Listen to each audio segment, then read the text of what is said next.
Morning, everyone. It's my pleasure to introduce Sophie Spirkl from University of Waterloo, and her talk today is Induced subgraph and Treewidth. Thanks for speaking here, Sophie. Thank you. Thank you so much for coming. Thank you for inviting me. I'm happy to give a talk here, and this talk is based on joint work with Tara Abrishami, Chudnovsky, Cemil Dibek, Sepehr Hajebi, Pawel Rzazewski, and Kristina Vuskovic, even though, I'll survey some background results and then I'll tell you a bit more about the proof of one of the results, and that'll be joined with Tara, Maria, and Sepehr. Okay, so this talk is about Treewidth, and in order to tell you what Treewidth is and how to think about it, I'm going to first show you a picture, and then on the next slide, I will tell you the actual definition. But if you've never heard Treewidth before, I want to give you some kind of idea of what you should think about here and how you should possibly understand Treewidth in the context of this talk. So Treewidth is a measure of the complexity of a graph, and the very loosest way to describe it is how tree-like is a graph. Here's an example of a graph. And Treewidth, in some sense, tells you that this graph kind of sort of behaves like this tree. And I'm going to tell you how that works formally, and then go back to the slide to show you what the definition does for this picture.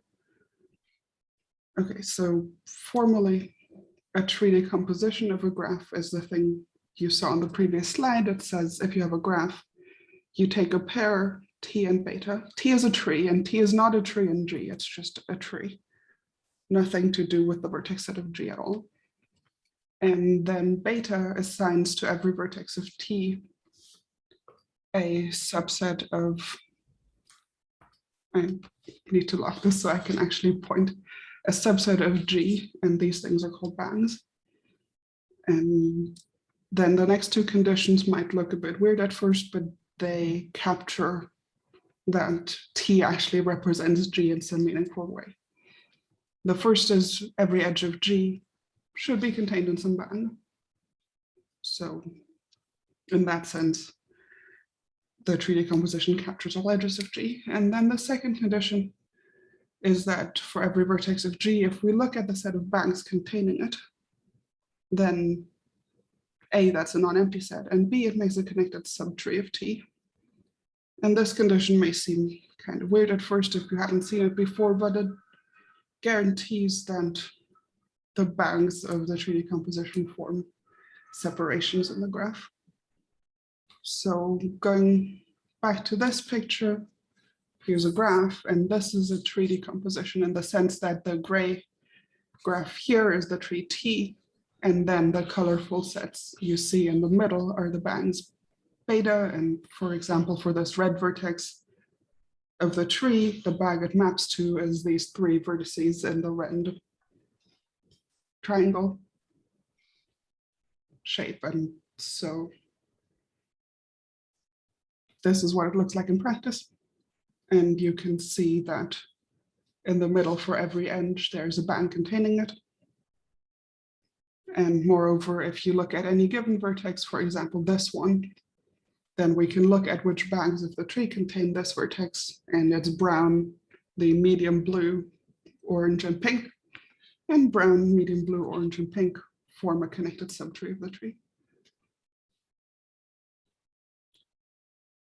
And this decomposition is particularly useful if the bangs are all small. So for tree decomposition, its width is the maximum bang size -1. And the tree width of a graph is the minimum width of a tree decomposition. So we want to find a thing, as on the first slide, where the bangs are all as small as possible. And just to kind of, if you really haven't seen it before, some examples that show the first few things whose tree decompositions you might compute. If you have a tree, it always has tree width 1. And here's an example of what you would do for a tree. You just put each edge in a bang and then combine these bangs in a way that makes a tree where for this vertex, for example, we've split it into a path here. But all trees have Treewidth 1, and so Treewidth 2 means you contain a cycle. And any cycle has Treewidth 2 because, for example, for the cycle, we can make a tree decomposition by putting this vertex in every bang. And then for each of these edges, make an additional bang that contains the one fixed vertex on that edge, putting them in this path. And so this tells us what causes Treewidth 2, right? Trees, Treewidth 1, forests, Treewidth 1. Treewidth 2 is caused by having a cycle. And in general, we want to know what causes large Treewidth. And Treewidth comes from the world of graph minors. And if you don't know what minors are, then they will not occur after this slide. But in the world of graph minors, Robertson and Seymour proved an exact sort of statement that says what causes large Treewidth. They prove that if G has large Treewidth, then it contains a large wall as a minor, and a large wall has large Treewidth. And this is what a wall is. This is a 4x4 wall, but you can imagine how you would extend this horizontally and vertically to make a bigger wall. And so for any size of wall, there is a Treewidth width such that if G has at least that Treewidth, it contains a wall of the size you want. So in the minors world, we know exactly where large Treewidth comes from. It's walls. And there's a standard result that if you contain a subcubic graph, meaning all degrees are at most 3, as is the case here as a minor, then you contain a subdivision of that graph as a subgraph. Subdivision just means that each edge can be replaced by a path. So in the world of subgraph containment, we again know what causes large Treewidth, because it means containing a subdivision of a large wall as a subgraph. And what I'm interested in is what happens in induced subgraphs. And induced subgraphs means a subgraph you get to by only deleting vertices. You can't delete or contract edges. The only way an edge goes away is if you deleted one of its end vertices. For induced subgraphs, one possibility is still being a subdivision of a large wall. And so one kind of induced subgraph that certifies large Treewidth would be containing a wall or a subdivision of a wall as an induced subgraph. One slightly curious thing that happens for induced subgraphs is that we also need to consider line graphs of walls. So in this picture, each of the yellow highlighted things is actually a triangle, whereas the things that aren't part of triangles can be subdivided. And this is also a graph of large Treewidth. And if you look at the left and right picture, neither of them contains a large instance of the other one. Because, well, over here we don't have triangles. And this graph is a line graph. It is claw-free, meaning here for each vertex like this, its 3 neighbors are pairwise non-adjacent. And this picture doesn't actually have a vertex with 3 pairwise non-adjacent neighbors. So these are 2 outcomes that neither of which cannot be omitted because neither contains the other. These are 2 things that you get as graphs of large Treewidth. And in terms of induced subgraphs, neither is contained in the other. The other thing about not deleting edges is that the graph might be very dense, right? These are kind of sparse graphs, but more edges can only make more Treewidth. And so if you have a bunch of edges, you may not contain these sparse things. So here are 2 more things that have large Treewidth and that are dense. Complete graphs have large Treewidth. In fact, you can show that if you take a tree decomposition of a complete graph, then some bang contains the whole graph. And complete bipartite graphs also have large Treewidth. So maybe this covers all the cases. Maybe if a graph has large tree width, it has one of the four things we just looked at as an induced subgraph. That would be neat, but it's not true. And here's a construction, and don't be scared by how complicated it looks. I'll tell you a bit about it. This is a construction called layered wheels due to Centauri and Trottignon. And it's a graph of large tree width that's constructed in layers. So let me tell you the rule for making this. You have each layer, which is a path that goes left to right. And if you have made one path, then there's a rule for making the next path. For example, if we've made the second path, then how do we make the third? For each vertex of the second path, we'd look at its type. This vertex has a neighbor above, so it's one type, and this doesn't have a neighbor above, a different type. If a vertex has a neighbor above, then what we will put on the next path under it is three neighbors of the vertex, and then three neighbors of the parent of the vertex we're looking at, and then three more neighbors of the vertex we're looking at. And on the other hand, if a vertex has no neighbors above, it just gets three neighbors. And the order is what's inherited from the path above. And now, between every two vertices that we made here, we put one more vertex to subdivide it. And it doesn't need to be immediately obvious to you that this has large tree width, but it does. And so this kind of throws a wrench into our goal of classifying up to induced subgraph what causes large tree width, because it looks kind of wild as an example, but there are two things we can notice about it that may be why it's so complicated.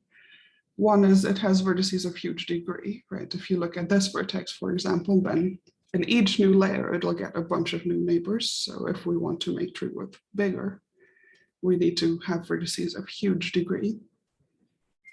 And another thing is that from this, each vertex gets 6 or 3 neighbors below. You can tell that this construction grows exponentially, but the tree width only grows linearly in the number of layers. So another reason this might be complicated is because, you know, the tree width is actually very slow growing in the size of the graph. But what Centauri and Trottignon showed is this has no triangle. You can kind of tell from looking at it. But it also doesn't have this at theta, and therefore this thing doesn't contain any of the 4 things we just looked at. It doesn't have a big wall, a big line graph of a wall. It doesn't have a big clique, and it doesn't have a big complete bipartite graph. So it's really a different thing that needs to be something we account for. So with that in mind, what could possibly be true? Well, first, we could say maybe the vertices of large degree are the problem. So if we say degree is bounded by a constant and we still have large tree width, then layered wheels are no longer a problem, complete graphs are no longer a problem, and complete bipartite graphs are no longer a problem.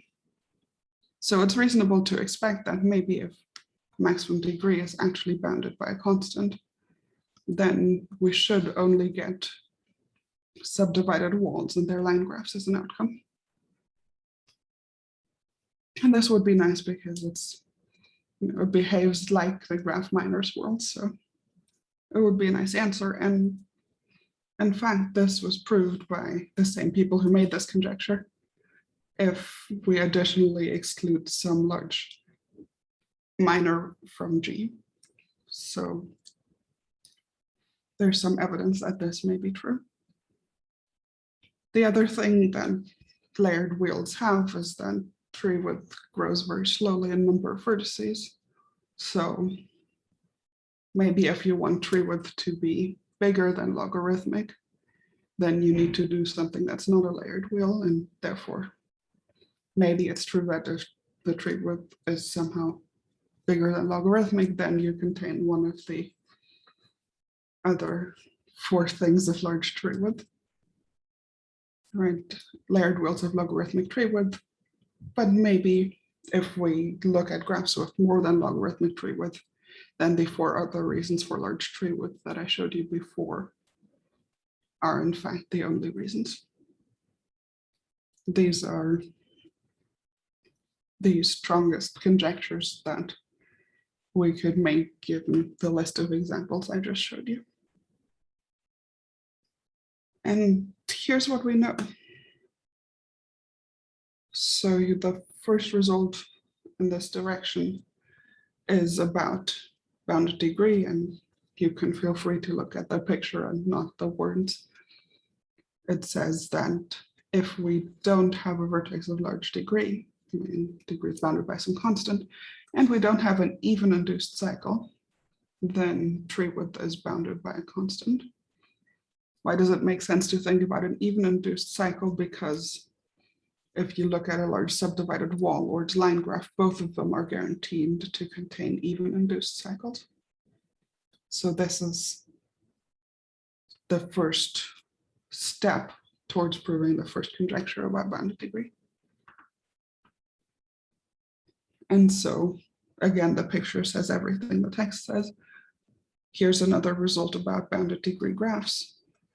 Once again, we're bounding maximum degree by a constant.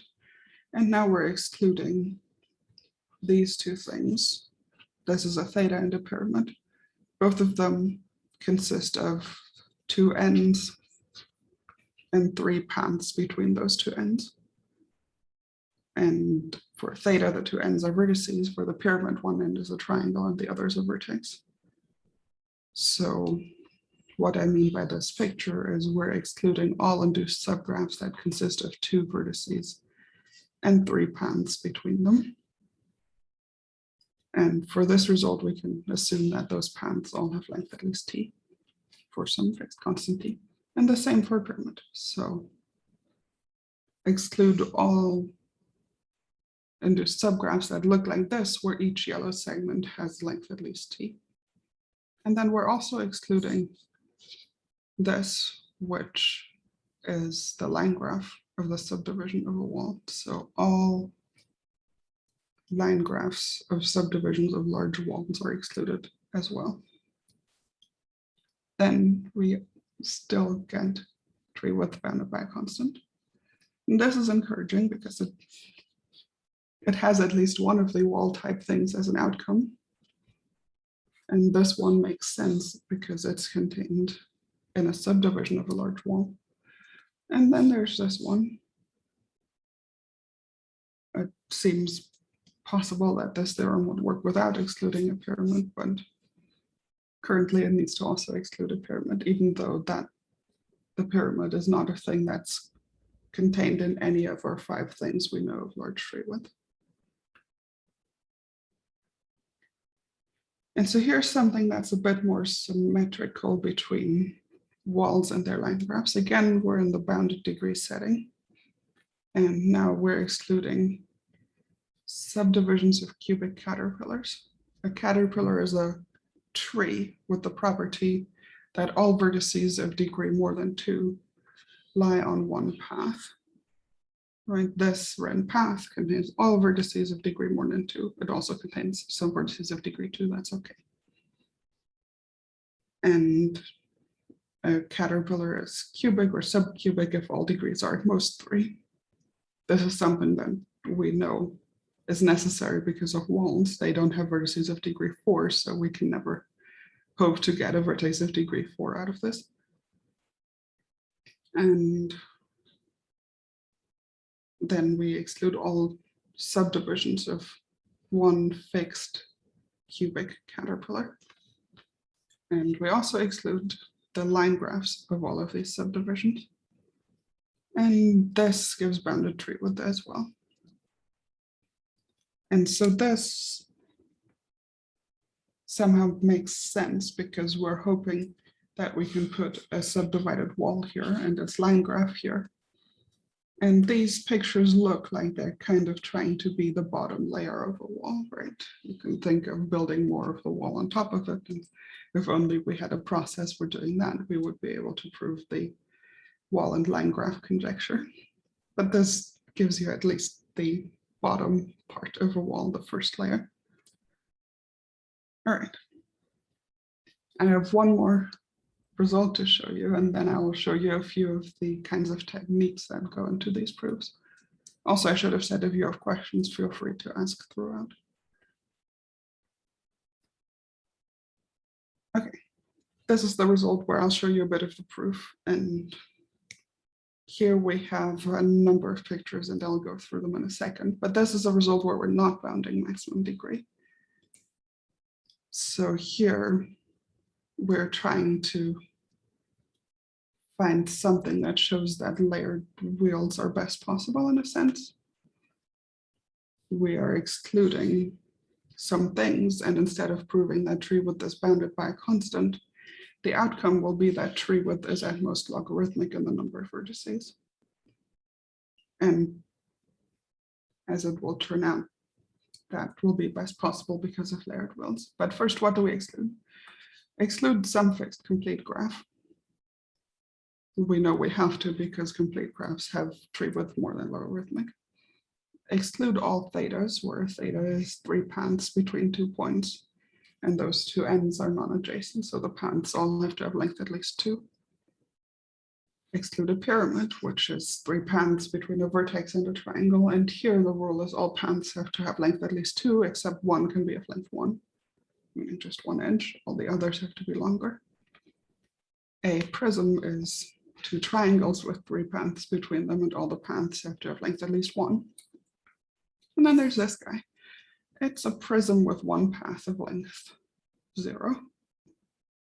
That's kind of hard to think of it, but then to compensate for this being length 0, we want both of these to have length at least 2, so that you can still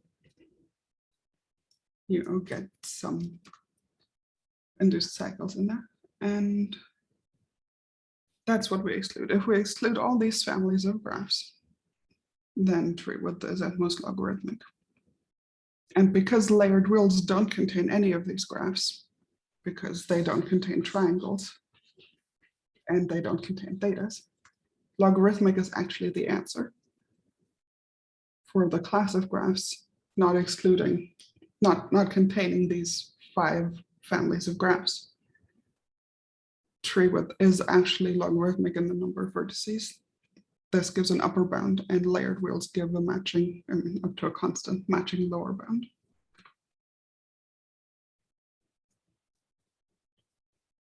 And for the rest of this, I will tell you a few of the things we do in the proof and give you an idea why it makes sense to exclude these things and what kinds of techniques come up.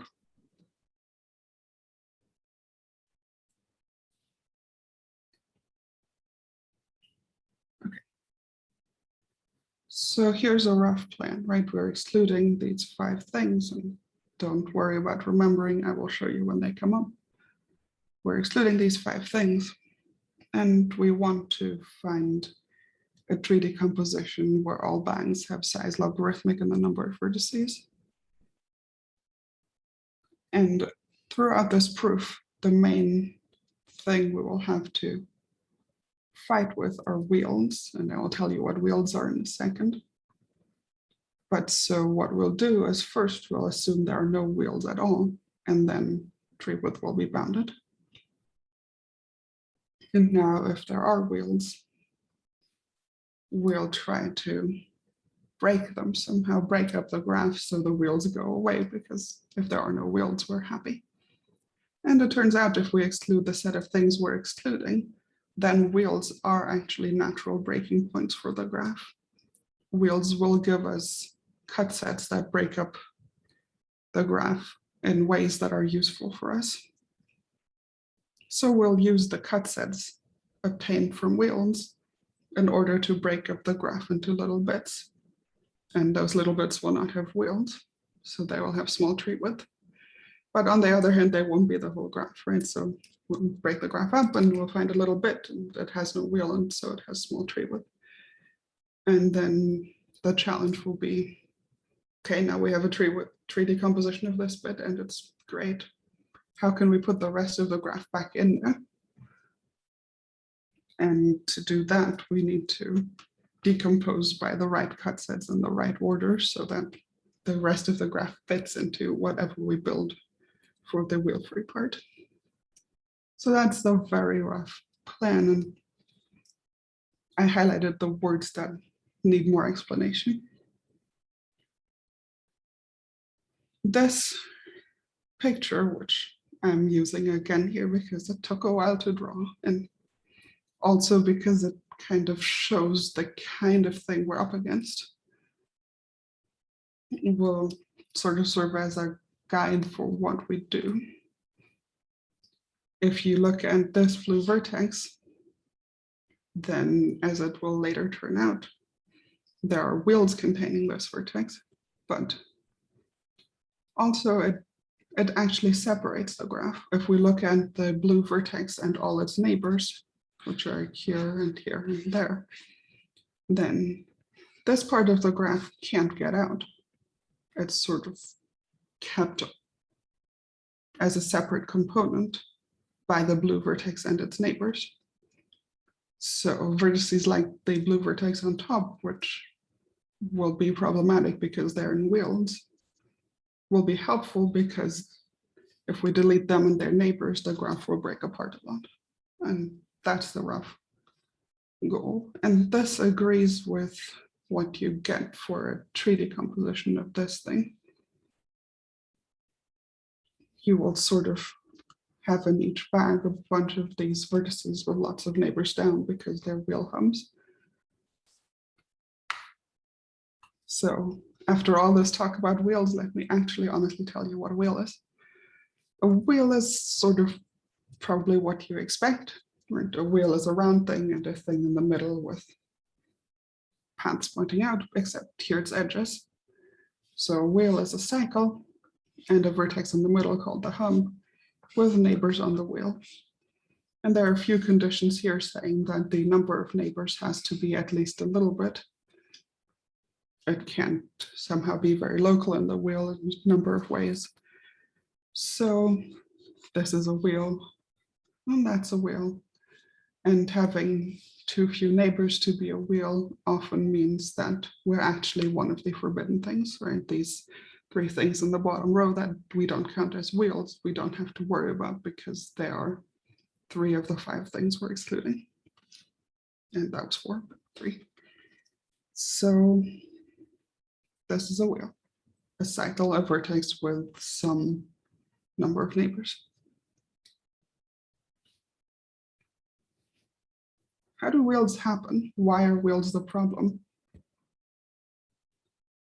Wheels come up because the graph has large separators.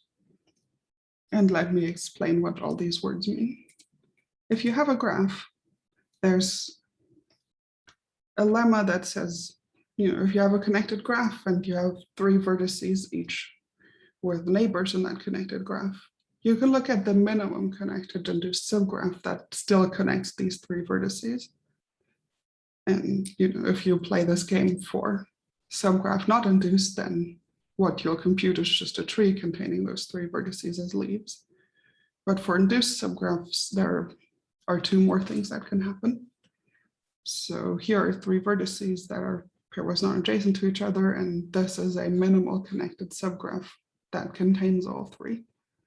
It could be tree-like, and here each of these can be subdivided. They could meet at a triangle. Again, each of these can be subdivided. Right, and here you can see you can't delete any vertex and still connect A, B, and C. Or it could be that there's a path between A and C and B has lots of neighbors on it. And here, deleting this part doesn't count because we want this half to be connected. But these are the 3 things that can happen to minimally connect 3 vertices. And that looks promising, right? These things look like half of what we're trying to exclude. So that is in fact what you get. A minimal separator is just something in the graph that's a set, and when you delete it, there are two vertices that are separated, but for any subset of X, they're not separated. So that means that if you look at X, which is a minimal separator, then for every pair of vertices in X, they can be connected through at least two of the components you get from deleting X. Which means if we have this kind of thing, a minimal separator, and we assume that our vertices A, B, and C from the previous slide live in here, we can ask, how do they connect through D2 and how do they connect through D1? And so for each of D1 and D2, we will pick this thing, or that thing as the connector. And if you look at these three things and put two of them together, you'll notice that lots of them look like our forbidden configurations. Like this one, if you have this in D1 and in D2, then here are A, B, and C, for example, and you get a theta from having this on the left and this on the right. And if you have this on the left and this on the right, you would get a prism, and so on. But the point is, if X has these three pairwise non-adjacent vertices, we always get one of our forbidden configurations, unless this picture happens on both sides. But if you picture this being reflected on the other side as well, that's a wheel. So if I say this the other way around, it means for a minimal separator, it could just not have three pairwise non-adjacent vertices. But if it does, then G contains a wheel, and one of the three vertices is a hub for that wheel. So if we don't have any wheels at all, minimal separators don't have three pairwise non-adjacent vertices. So since we're also excluding a clique, minimal separators are small, constant size. And that's why wheels are a problem. If all minimal separators are constant size, it turns out that we are happy. Because of the following, and this might seem a bit out of left field, there's a theory of PMCs, potential maximal cliques, which is nice and has been used for lots of algorithms. But it's also useful here because of a theorem that says that if you have a graph, it has an optimal tree decomposition in which each bag is a PMC, but also bags that are PMCs are related in a nice way to minimal separators. Right, a tree decomposition of a graph, we saw that each of these sets on the first slide that was a bag was either at the end or it separated the graph. So a tree decomposition in that way is an organized collection of separations of a graph. This result says exactly how to relate tree decompositions and minimal separators. In particular,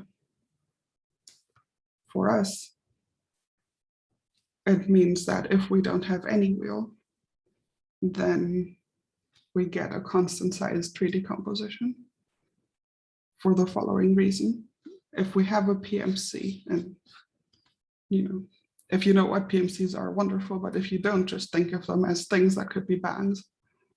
If you have a PMC, then one of the properties of them is that for every two non-adjacent vertices, there is a path between them and the rest of the graph, not the PMC.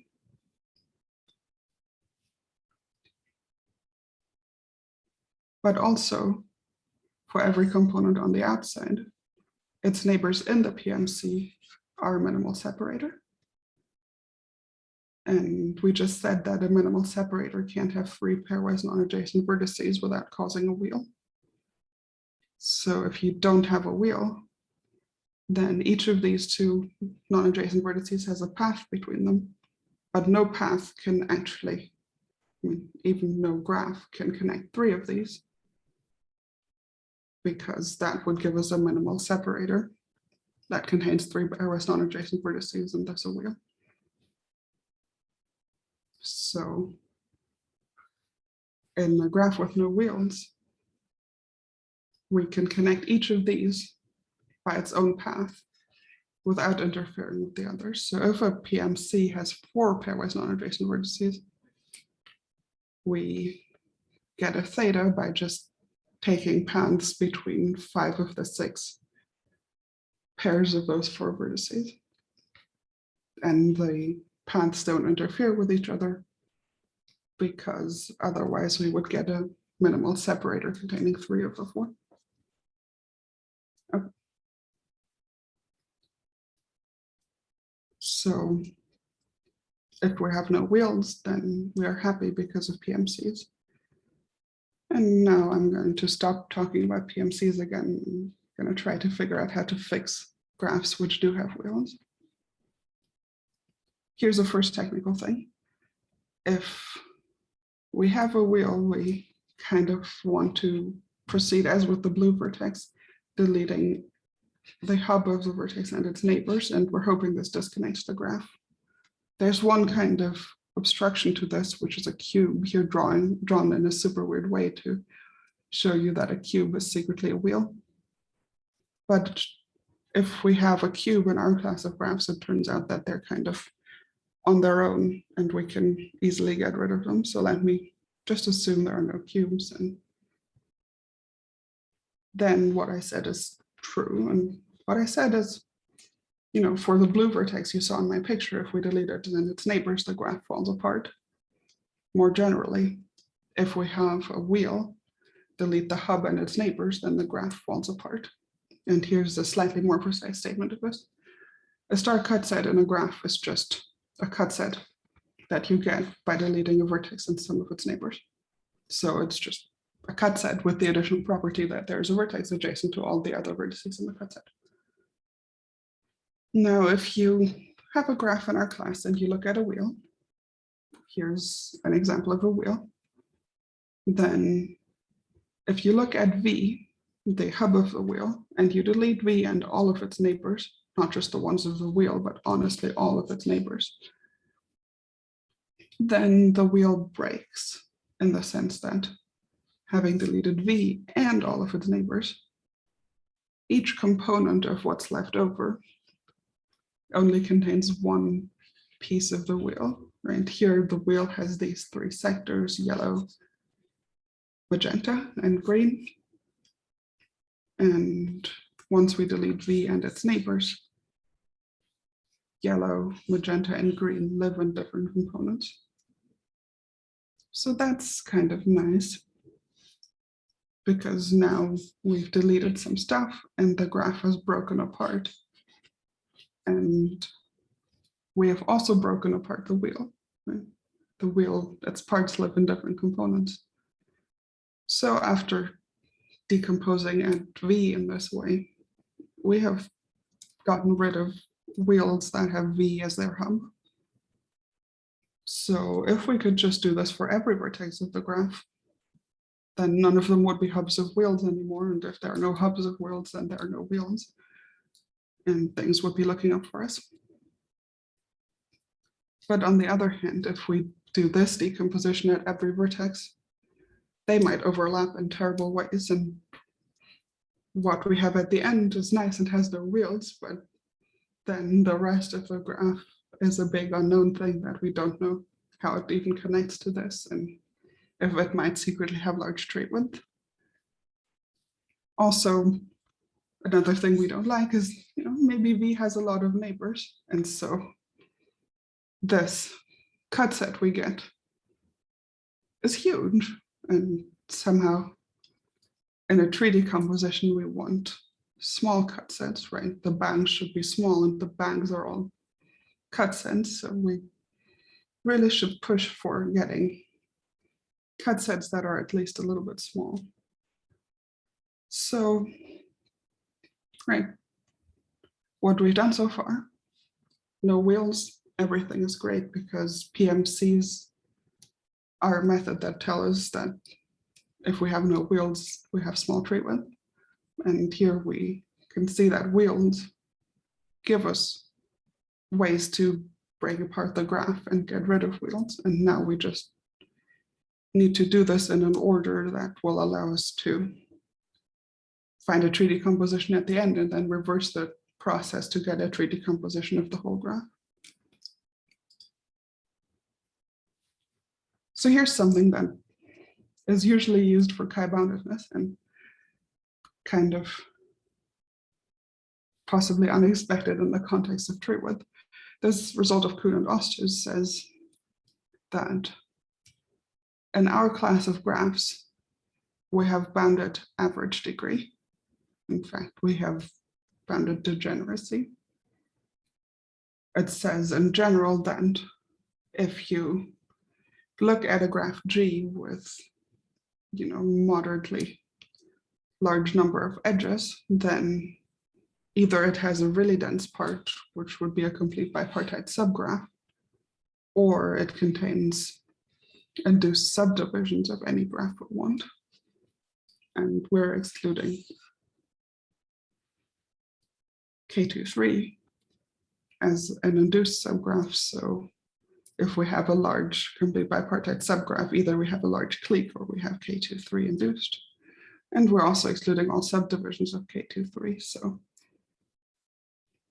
this result, which connects to nothing else I've said so far, tells us that we always have a vertex of degree bounded by some constant. Why am I telling you this? This will guide the order in which we look at wheel hubs. Because if we look at wheel hubs of small degree, we will get from them small cut sets. Because the cut sets are the vertex and its neighbors. So if the vertex has small degree, the cut set is small. And this tells us the right order. So we'll first look at vertices of small degree and then forget about them and which ones have now got small degree. Look at them next, do it in that order. Here's a way to say that formally. In these graphs, right, we always have a vertex of low degree, so we have small average degree, which means we can break it up into a logarithmic number of sets with the property that degree forward is small. So in the first set, vertices are supposed to actually have small degree. And then in the second set, vertices should have small degree, except we forget about neighbors to the first set. This is just the order in which we'll process the vertices.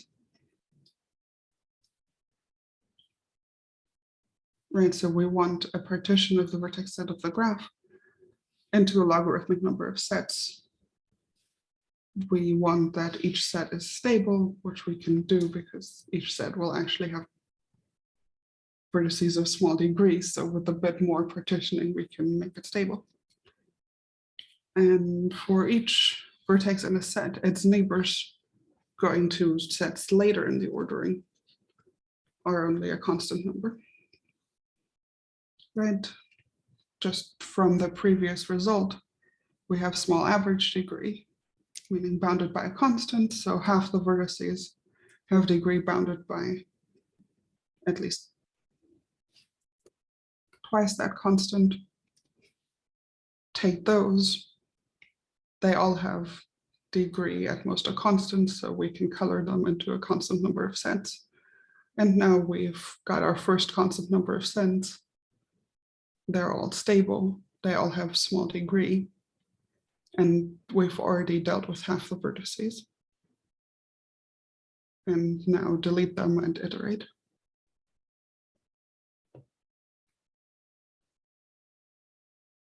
This is where the log comes from, right? It's kind of weird to have this structural proof and it comes out logarithmic in the number of vertices. This is where the log comes from.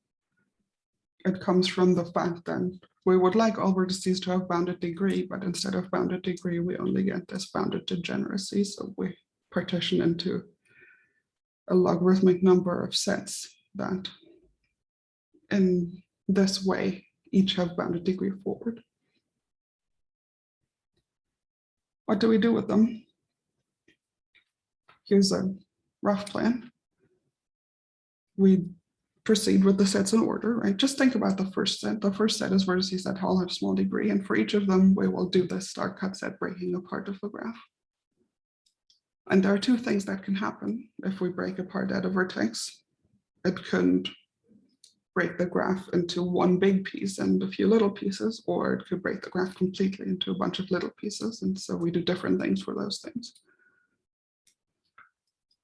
But if we have one big piece left, then we will decompose by all vertices in the first set, and then all vertices in the second set, and so on and so forth. And at the end, as I told you, if we decompose by a vertex, it's no longer a wheel hub. So if we decompose by every vertex, none of them are wheel hubs. So the end product of this will not have wheels. So the end product will have bounded Treewidth, and then we just need to put things back together. And this is very hard to tell you the actual idea without being honest about what tree decompositions are. So this will mostly be based on pictures, and I mean, have the overarching thought that these things do stick together in a tree-like way. And I will try to tell you roughly how it works and which are the things that matter about these decompositions that make it so they can be a tree decomposition. First, if you have a vertex, you delete its neighbors, and now the graph breaks into a whole bunch of tiny pieces, then, and here tiny means less than half the vertices of the original, then we're happy because we're proving something logarithmic. So if we're doing induction, then going to half the number of vertices makes us happy.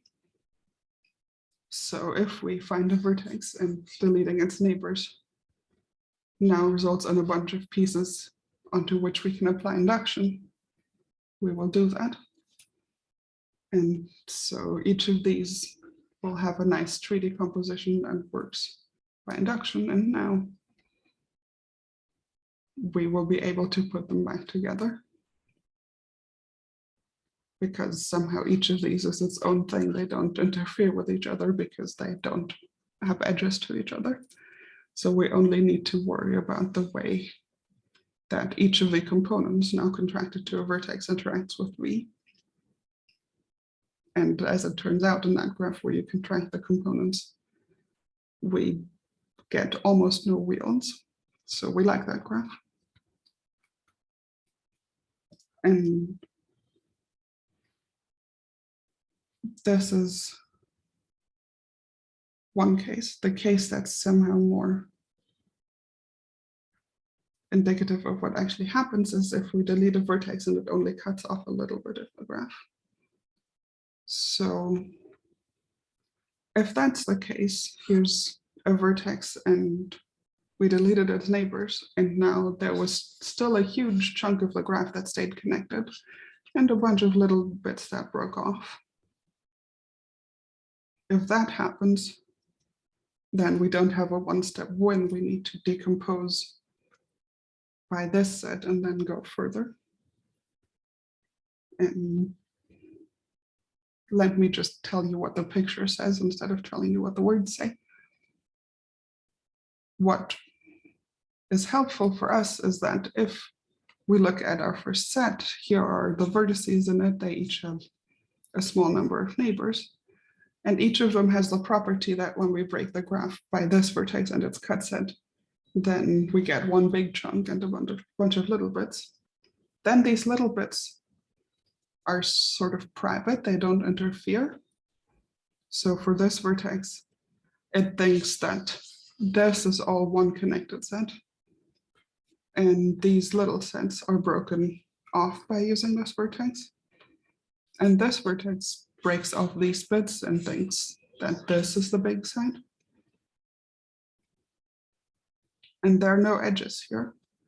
So somehow each of the vertices gives us a way to break apart the graph. And the way they do that is consistent with each other.